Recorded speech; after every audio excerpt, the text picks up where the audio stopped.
compared to their opponents, but we're getting into champ select. It is time. Picks and bans for KT Rolster versus the KOO Tigers game 1. Looks like Cannon and Gangplank will be our first couple bans here. Elise to follow. And so, not wanting to deal with the Cannon is KT Rolster. Of course, KOO just going to ban out that Gangplank, which is not too surprising. Is the Mordekaiser going to get through, though? Because, again, you know, KT's style doesn't really tailor to that very well. They did play it once, but I wonder if KOO is going to kind of hang this in front of them. Now, I'm curious what they're going to do, because the last time these two teams faced off, we saw KOO banning out AZike, Cassiopeia, Shen. Now, Cassiopeia not really in the meta, but some picks very much focused Ignagne. And the Shen now, even though we haven't seen as much of it in the top lane, Peekaboo, for the first time ever, played Shen supported Worlds. So now it is a flex pick for KT. I think there is a huge pinch on Hojin's champion pool right now, especially if they lock in Rek'Sai with their first pick.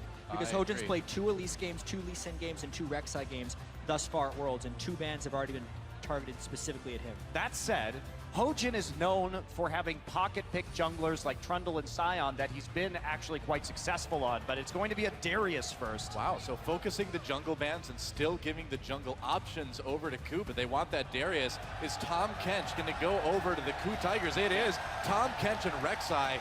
Strong couple picks for KOO right off the bat. Smeb's happy about it. Tom Kench is so tremendous in this Worlds meta. Also, Gorilla has been putting in the hours to make it one of the best champions within his pool. It is his most played champion here in European solo queue additionally. Yeah, and he's played 6 different picks so far, a unique support in each one of the KOO Tigers games. So this is only the second or the first time that he's actually going to be on a support again.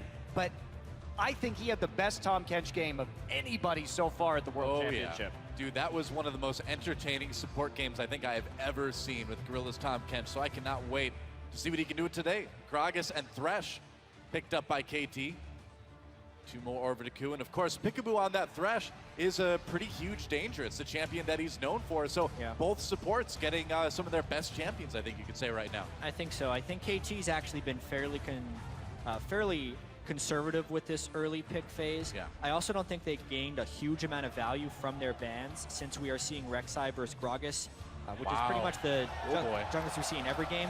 And KOO will bring out the Ashe the 3rd time in a row that it has not been banned. It's interesting that we're seeing it paired with an Ashe and not a hyper carry like Jinx that we've seen most of the other times. Are we going to see the Kalista from KT? Interesting stuff happening here from the KOO side. Absolutely. Because we've also seen Arrow mainly playing hyper carries. Kog'Maw and Jinx have been his 2 major picks. Specifically, he's done the most damage per minute on Kog'Maw, which he's played 3 times. It's what you'd expect out of KT, I feel like. It does, but does it play into the Ashe too much? It does, definitely plays into the Ashe. I think you take Kalista here and try and dominate the laning phase if you can. This is a bit of an atypical draft from KT, because almost always this team tries to counterpick for some days. So they're very confident in the Darius. But when we saw them first picking top lane on blue side against SKT in the Summer Championship, they took Fizz, and it really didn't work out for them. So I always get a little worried when I start seeing KT now first picking top laners. Nagne is going to go with that LeBlanc in the mid lane. We were talking about this before the match today when we were looking at some stats. Baby. There's a mid lane Veigar for KOO. So KOO versus LeBlanc, and Smeb, of course, taking that Fiora up to the top lane. Thought maybe we'd see the mid ribbon, but nope. It's going to be the Veigar. At first glance, I'm not a fan of KT's draft right now. They've picked a fair bit of skirmish and assassination and pick potential straight into a Tom Kench. I feel like if you're going to be straight into a Tom Kench, you need to pick a large amount of AoE damage. And also, they don't have very good ways of dealing with KOO's Veigar if he starts to get ahead. So there's a lot of different ways KT can lose this game. Well, we've seen the dangerous stuff that can happen when you hook somebody that Tom Kench then eats and flashes away with. Thresh can go on a very sad voyage after that. Yes, you can. You don't fish for catfish. You don't. With a hook. He will eat you. Not a lot of go muscle with the on hand. this. Not a lot of muscle on Thresh. Yeah. You got a noodle? Is that got what a you're noodle. You're bringing it in again. The blitz We're break. not 10 minutes into this cast, and already Monte Cristo's bringing up the fish noodle. for catfish with barrels this game. Score's going to just knock him right back into the team. I think so. Like shooting fish with a barrel this time, The brute I guess. force way of fishing. Who knows? Yep. A barrel gun? No one's going to... Well, that sounds like the name of a real gun. Maybe it is. I don't know, they banned us here. But it's time, guys. We're moving on to the Rift, so share your predictions throughout the day by tweeting at LOL Esports with the hashtag KTWin or hashtag KOOWin, and we will see who moves on to the semifinals between KT and KOO, Korean rivals moving on to Summoner's Rift. And it is time, guys. Who's ready for some League of Legends? I am Okay, I'm ready. I guess. I'm ready. All right, that's enough. It's enough for me. I'm assuming Monty is ready as well. I feel pretty ready. All right, game one. I'm just resorting to reading the screen in the front now. There we go. Welcome to Summoner's Rift, guys. And it will be a teleport for Nagnes LeBlanc. That's a bit different, isn't it? Definitely is. Expected on the Veigar, but now I wonder what KT's strategy is going to be. Nagne has been, both of these players actually are LeBlanc players, which is a bit surprising considering normally they're control mages and they don't actually play that many assassins. But this is the one assassin that these guys have both always played.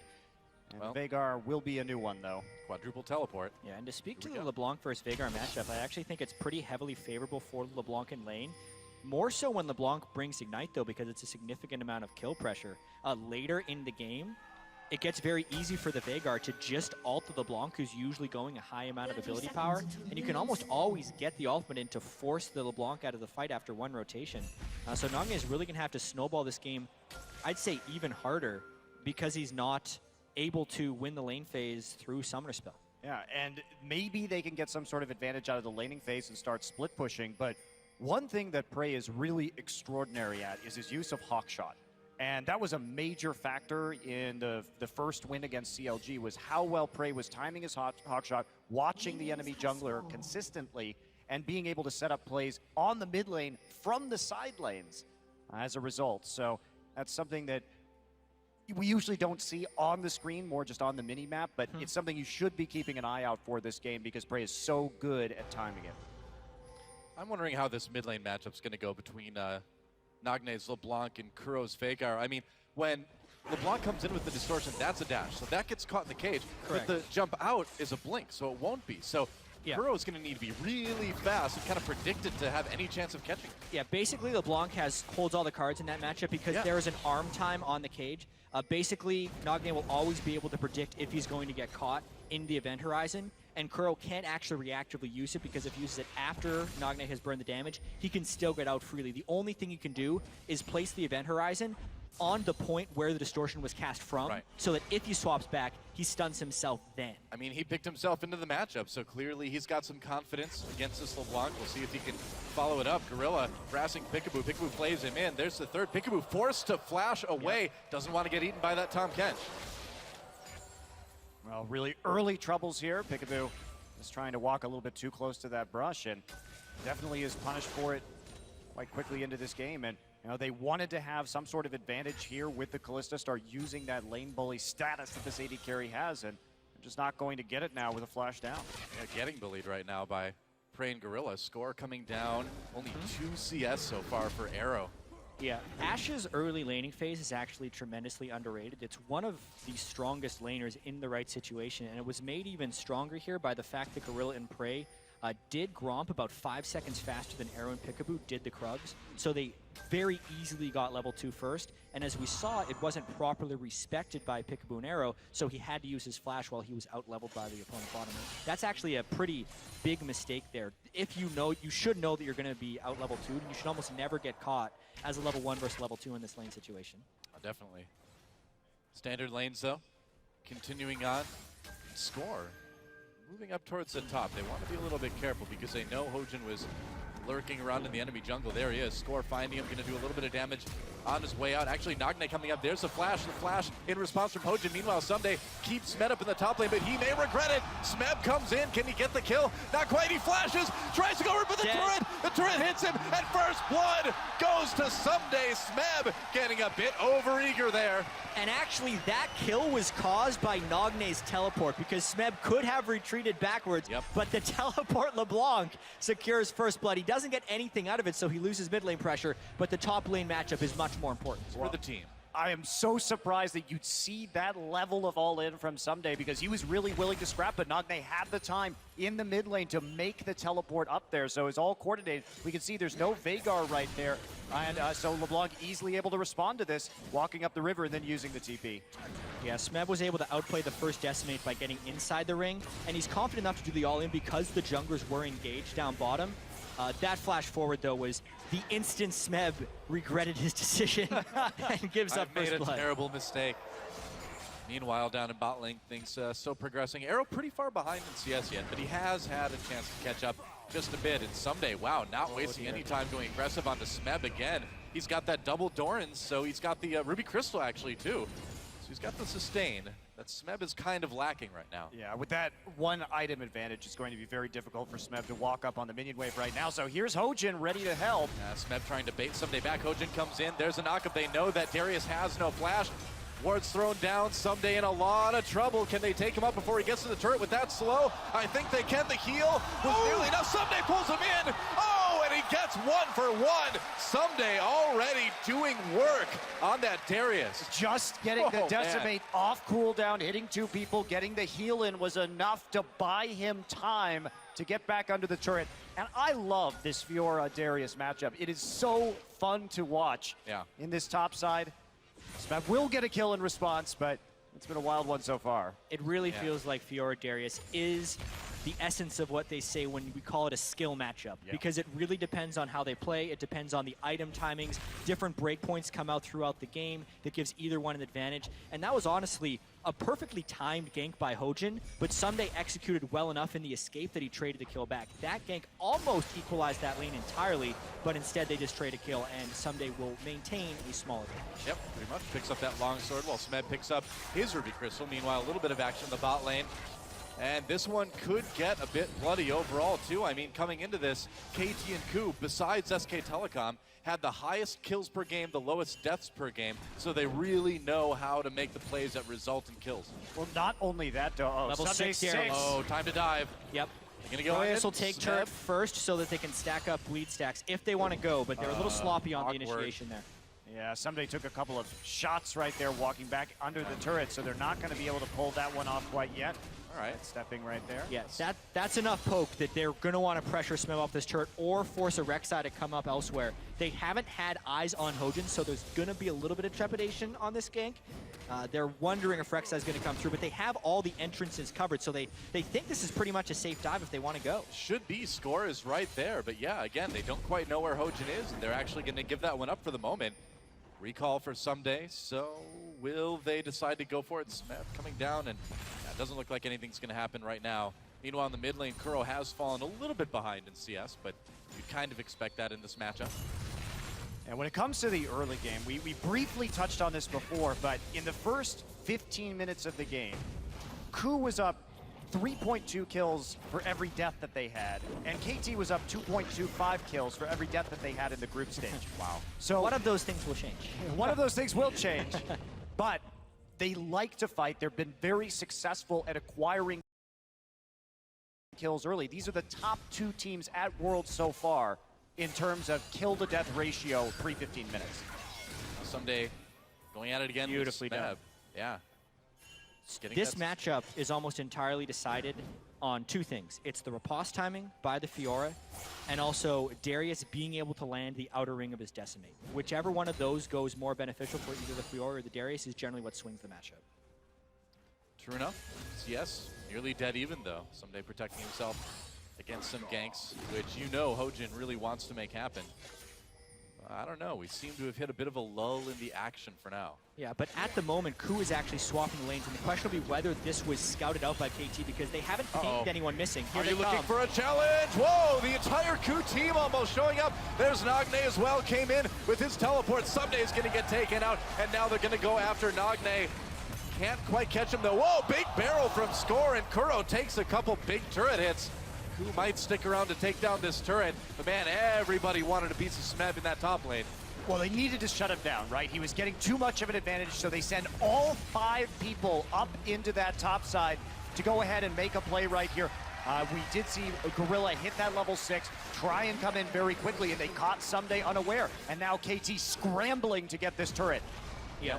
KT is now trying to respond to KOO's great lane swap that sent 5 people up top. I think overall, the fact that KT was able to keep 2 people down in the bottom lane means the gold's going to stay pretty close. Mainly that gank top lane was KOO's way out of losing matchups. They were losing that top lane extremely badly. It's actually something the Flash Wolves did against KOO when KOO had a huge amount of pressure early on in the game, is they lane swapped their AD carry and support top lane later on in the game to equalize it. Now they're trying to swap back, but they might be a bit out of position. Oh, it's fighting time in the bot lane. Arrow comes in, throws Peekaboo on towards Prey. Prey eaten by Gorilla. Gorilla in a lot of trouble, has to pop that E. Throws himself over to the other KOO players coming in. Nagne backing away. Smeb with the first kill onto Nagne. KOO with an early lead in this fight. Someday and Arrow in a little bit of trouble. Peekaboo already on the way out, and Someday gets knocked up by Hojin. Drexler, it's going to be another kill. Smeb grabs it yet again. All 5 members of KOO are always in the same place. I mean, Gorilla coming in with the Tom Kench ult in the first fight, this time just being there as KOO is rapidly just alternating the sides of the map, trying to catch out KT, and it's working. They're gonna get the first dragon. And I'm wondering what is necessarily going through KT's heads right now, because they have been the team that wards the most, and they have been the team that's gone upgraded yellow trinket on their mid laner every single game. But this match, they've gone sweeper on the LeBlanc. They have a very late Sightstone timer on score. He hasn't even begun to build it yet, and they are actually losing because they're not tracking where KOO is on the map. They are not doing the things that they have done throughout all of the group stage in order to become 5-1 and get here, and they're getting punished because of it. Well, this is looking good for KOO because KT has been opting into these fights. The bad side of what KOO is doing is that you try and load 5 people into one lane, and you lose pressure across 2 lanes on the map. So it's been functional because KT has been willing to scrap out with them. If KT starts to play a little bit more defensively, they can punish with turrets. Well, I think to keep in mind, too, is the last time these 2 teams met, KOO did win the first game as well, and KT still took the series. And I feel like specifically, though, if KT wants to be able to play defensively, they need to have the vision because they're being surprised by these 5-man ganks, and they can't accurately gauge that there are actually 5 people there. So until they get the proper wards up on the map, I think KOO will continue to be able to roam 5 people and create numbers advantages. And we saw the dragon stats come up there too. KT actually, surprisingly, they're 5-1 in the group stage, but they actually lost more dragons than they secured. Meanwhile, the KOO Tigers, much more dragon focused, about 2-to-1 ratio on those dragons secured versus lost. So KT really needs to tighten up their control over that objective. And if you're KOO coming in, you start to think, hey, maybe we should prioritize this, try for that 5 dragon stacks, and that's what's going to get us the win here. I wouldn't be surprised. It is odd, though, because KT, did prioritize those dragons so much in Korea and Champion Summer. So to see them kind of play a bit of a different style here at Worlds, maybe something that a lot of people are expecting. And I think KOO's got it right as far as trying to fight and control those early on. Doesn't look like KT's going to be able to steal their blue. KOO's going to take that one for Kuro. Have this big swing in the top lane, too. All of a sudden, Smeb starting out 0-1. Now 4 kills. 4-1, and they've managed to keep Someday down. And I think what they're doing is so smart, because it's when Someday starts to get ahead and become that unstoppable split pusher that KT really gets rolling. So they've just thrown a wrench in the gears there. It seems, too, that Peekaboo and Score have not been able to do what Peekaboo and Score are kind of known for doing, which is get in the enemy jungle, put down a lot of wards.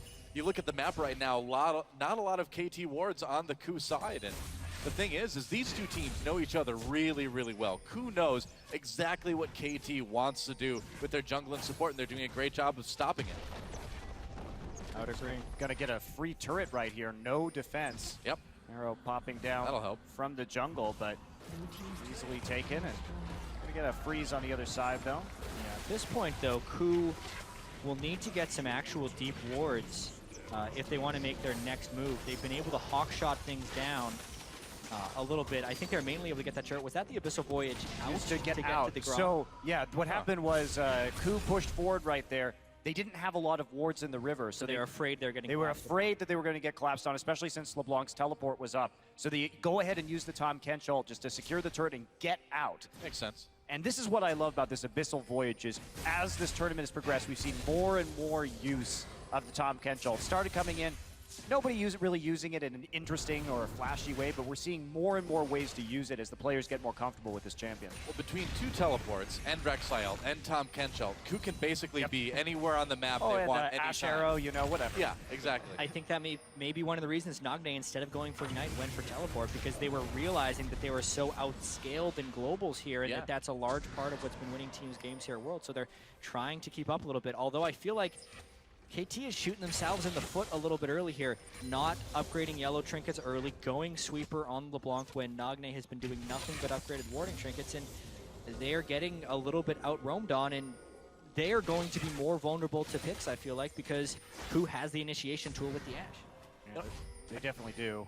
And we're getting into the point now. We talked about 15 to 30. A little bit of action onto Kuro, but Nagne not really finding anything. Peekaboo not landing any hooks. Got the flash, though. That's pretty big. Helps, certainly, against a champion like Veigar that doesn't have a lot of maneuverability. For 15 minutes, this is where KT, they like to farm a lot. This is where KOO likes to kill you. So we'll see who gets the better end of this, because KT has been a great team at farming all 3 lanes, but KOO, this is when they want the plays to happen.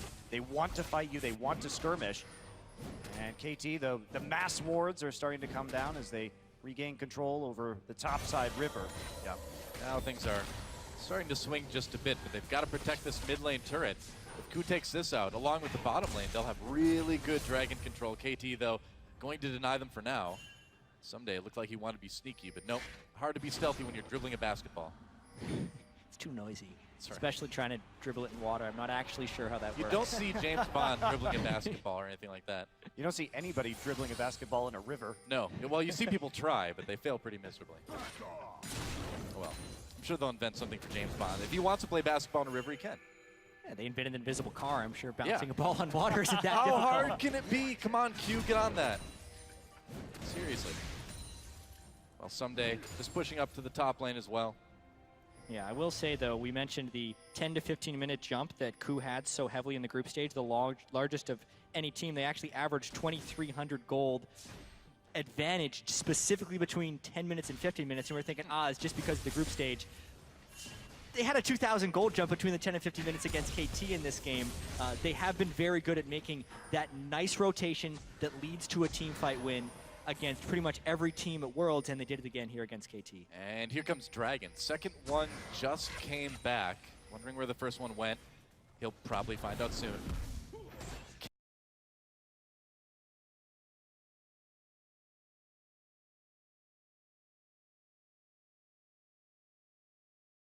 Can KT take it, though? You think the dragons will stop just flying back into that one pit? There's There's like a pile of dragon bones at the bottom. Maybe they shouldn't be here. There's like a big dragon cave underneath, and there's some dude who's like, all right, who wants to go to Dragon Funland? And they're like, me. And he's like, George, it's your turn. And they open the door, and he flies out, and everyone's like, oh, I'm so jealous. I'll be next. Little did they know. It's really kind of messed up when you think about it. And then like 25 seconds later, it is dead on average because these teams get it so quick. Nobody knows that, though. The dragon's underneath the dragon pit. They don't know about this. Somebody should tell them. Yeah, the cruelty to animals is pretty real. It's horrible. Isn't it a mystical beast? Oh, mystical beasts can be animals. That's true. What are you, mystical beastist? We just need a new one. People for the ethical treatment of mystical beasts. Huh. The P-tempt? Doesn't have quite the same ring. Not really, here, no. does it? Well, nobody really willing to go for the dragon so far right now. KOO just grabbing their blue buff, and we'll see if they can move around it. They've got wards down, but KT paying a lot of attention to the map right now. Yeah, the item breakpoints aren't as in the favor of a team with a lead as they kind of should be. There's already a Negatron cloak on Nagne. A lot of this would actually have to be a pick created by KOO, which is why I think they're waiting. KOO doesn't have the advantage if they just group up and dare them to fight, but if they can actually get a catch, or will it be Gorilla getting caught? Oh, Gorilla may have gotten caught here, but here comes Prey, teleports all over the place. Gorilla, Prey on the run, Kuro and Smeb coming into challenge immediately onto Someday, who just gets destroyed. KT on the run already. We'll see how far KOO wants to chase, but they can really turn on that dragon anytime, and that's exactly what they're going to do. Yeah. Really sure what Someday was thinking. They're right into 5 Want to be hero. Yeah, one of the strangest things about double TP on both sides is you're never 100% sure who is coming in whenever teleports are there. It's true. So maybe he didn't think he was going to come in right onto a baby cage from Veigar, but specifically, that's one of those teleports you almost have to cancel because his team was not in position. He should have seen the beginning of the Ren Horizon because he was stunned the instant he came in, and it's 4th death there for Someday. He's actually getting punished pretty hard. He was playing so well in the early game, but now I really feel like a lot of desperation coming in from Someday here in the mid lane. And he should feel desperate with KT falling farther behind, losing that second dragon. It's got to be starting to make him sweat a bit. Oh, Gorilla, he's fishing. I feel like fights that begin by Tahm Kench taking damage almost always favor the Tahm Kench. My experience through all of the Tahm Kench games at Worlds. Relish, isn't it? That fight, Nagne ended up blowing his TP too, trying to come in from behind. Really disjointed, poor engage there from KT. Well, you got to wonder how experienced they are with playing with this double teleport. It was never a huge thing in Korea in the summer. It's something that I feel like the teams from that region are still kind of learning a bit about. It's definitely something that many of the teams here at Worlds from across regions have had to take a lot more seriously. We thought this is the way the mid lane was going to go at the World Championship, just given the champion pools and the opportunity to do so. What I feel like is so interesting about this matchup is the double teleport was more for the controlling mages that don't have solo kill potential. I didn't necessarily expect to see teleport on an assassin. Yeah, you think you'd still want to go with something like Knight instead. Yeah, because then you can out-pressure the person teleporting and stop his ability to TP. One wonders. Especially since they have to kill this Veigar early in the late game, and they could do that with a LeBlanc flank, because being a little bit sneaky on the side, losing the control of the vision, but it's not going to be quite so much of an option in this particular matchup. Yep. KT pressuring that mid lane now. Never mind, they're not.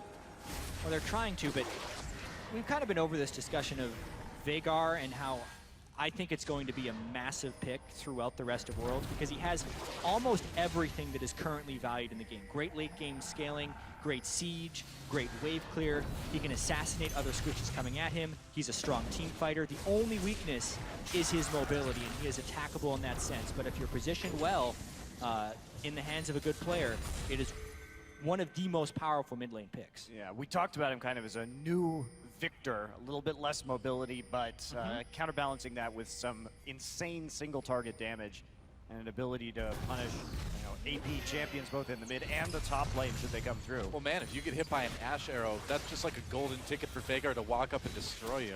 I mean, instant death. You're not living through getting hit by an Ash arrow if the KOO Tigers fire it, because they're going to chain it straight into Event Horizon, and that's going to be it. Yeah, and they're going to take the mid lane turret.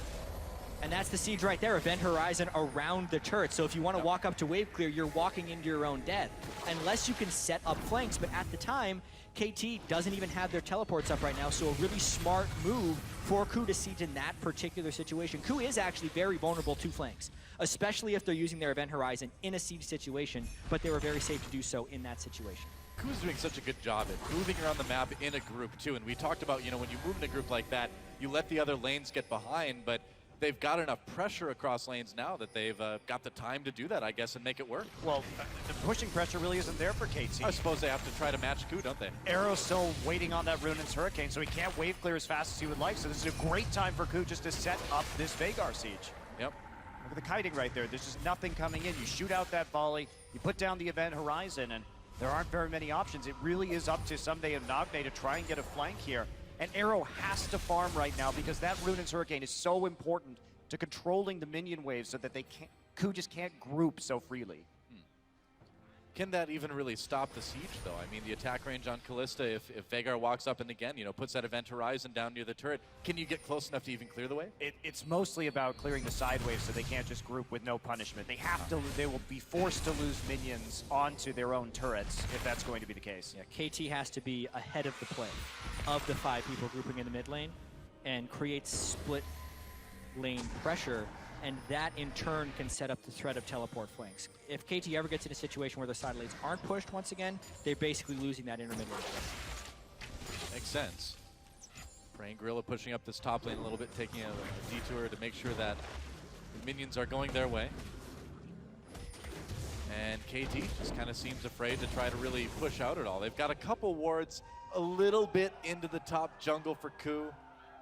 but it's not really doing them a lot of good right now. Dragon in 1 minute. And if KOO gets 3 in a row, KT has really got to start being terrified. They're worried now. They'll be terrified if that third Dragon goes over the KOO Tigers. Yeah, especially since they've got the Gragas engage going for them, but that's about it. Yeah. And KOO just has so much feel and kiting potential that fighting around that Dragon is a very unattractive option for KT. And the blue buff. Oh, goes to Hojin. Whoops. Hojin.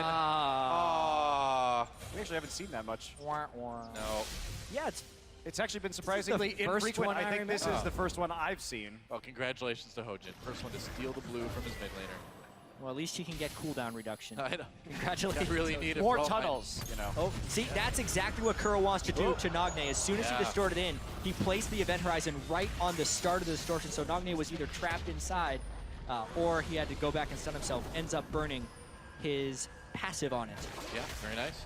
Lost a lot of health on that. KOO Tigers sieging that tier 2 in mid lane now. Score trying to come from the side, but he's getting zoned a bit. Now the teleport. That's right, teleport coming in, and Nagne tries to do a bit of damage, but Gorilla just blocks it. Just eats Hojin right up. Once Digs again, him right out of the ground, I guess. that's an example of why Tahm Kench is spectacular against pick compositions. As soon as Yeah. someone was beginning to get caught, Gorilla could just waddle over and completely stuff that attempt. Now KOO is set up in the mid lane with good split push pressure in one lane. They can actually threaten either Dragon or Baron because they are set up so actively in the mid lane, and they've already burned Nagne's teleport, which is quite honestly the main flank at this point, since Someday is yet to pick up home guards and is needed consistently in the lane, so he doesn't have time to go back to base to charge his home guards and get off a good Darius flank. Yeah. I kind of feel bad for Rek'Sai. You know, you're burrowing, you're cool, and then some guy shows up that can not only burrow like you can, but can take people along for the ride in his mouth. It's like, great, well, I guess I'm kind of boring now if I'm Rek'Sai. Looks like third Dragon being started by the KOO Tigers.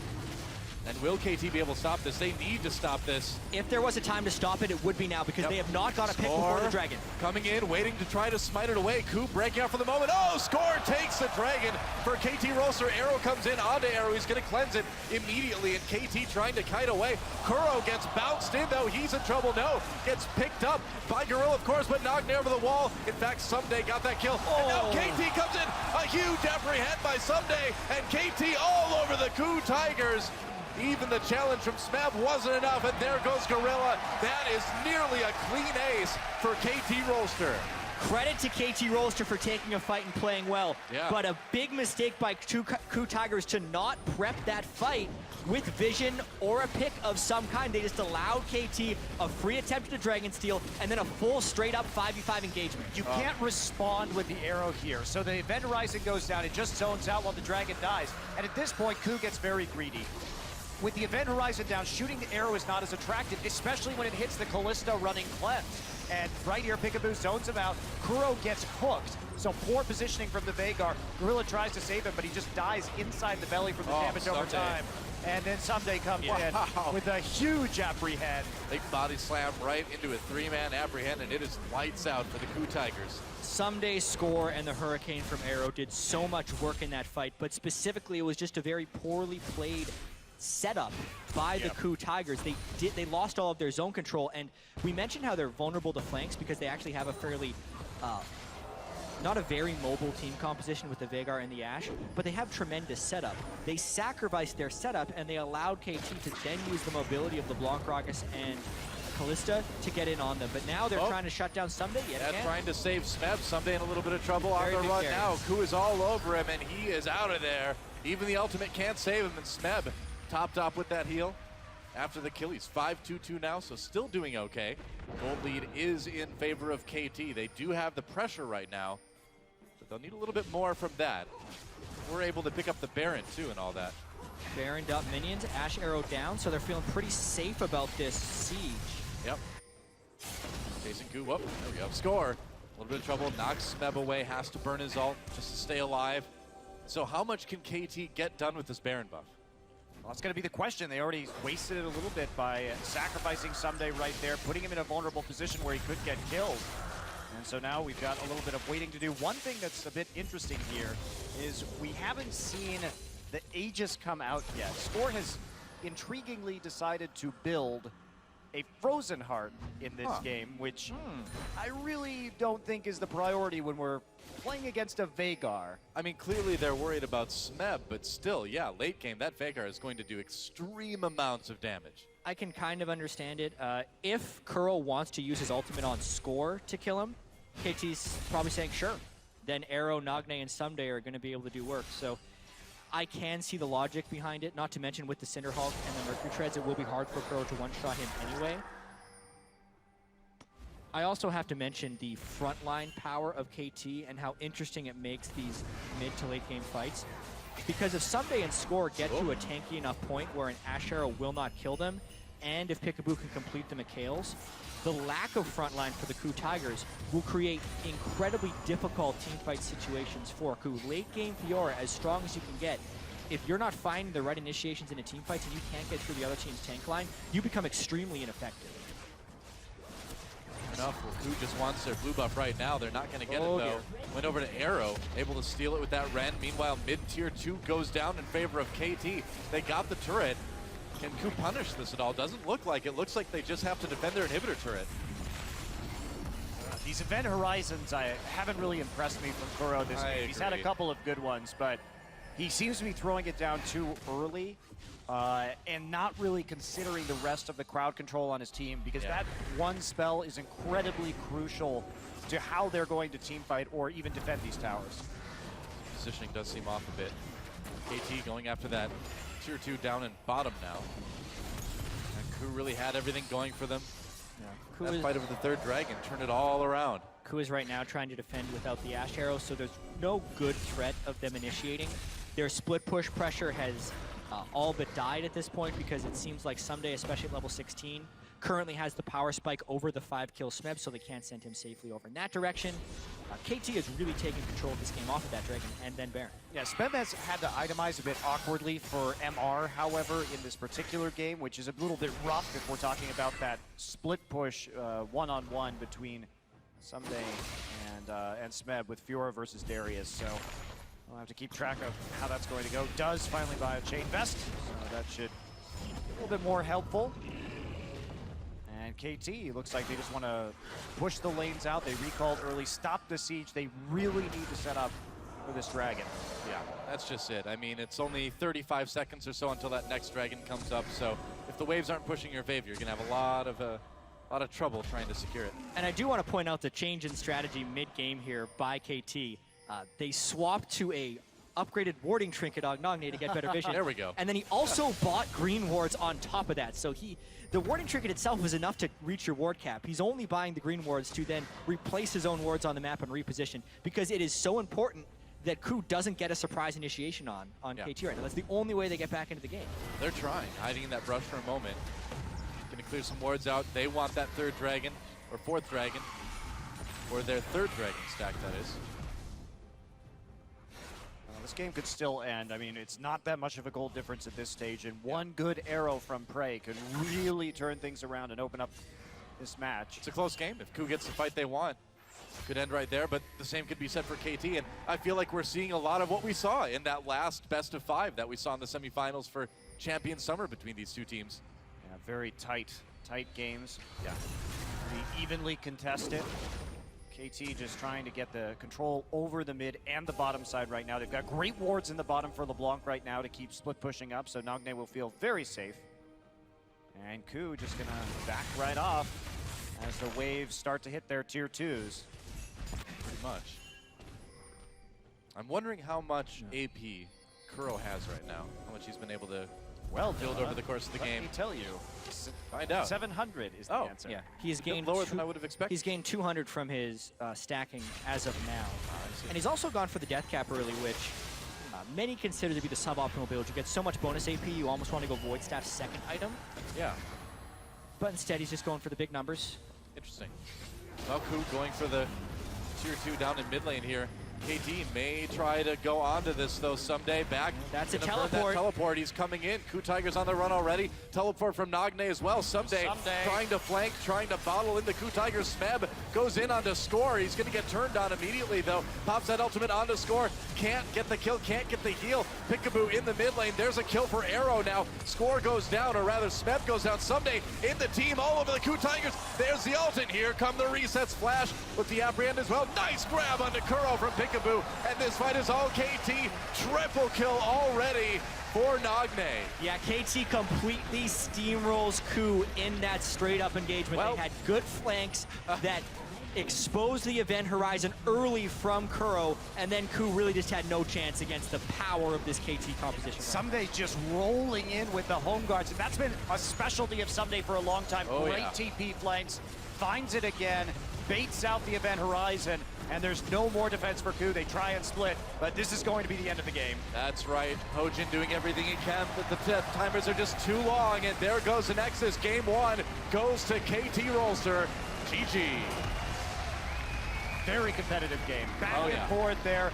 That one fight at Dragon got KT back in it after they made some mistakes in the early game, started to fall behind in kills, and you could see KOO did everything they could to try and control Someday.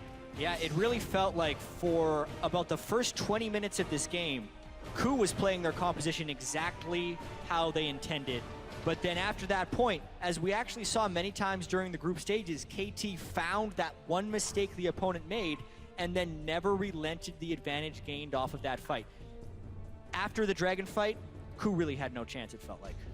Yeah, and I mean, it was still competitive to the end. If they would have had that miraculous team fight, if they would have had that Astro that they wanted, maybe they could have team fought their way back into the game. But I think we're in for a very good series here. Game 1 already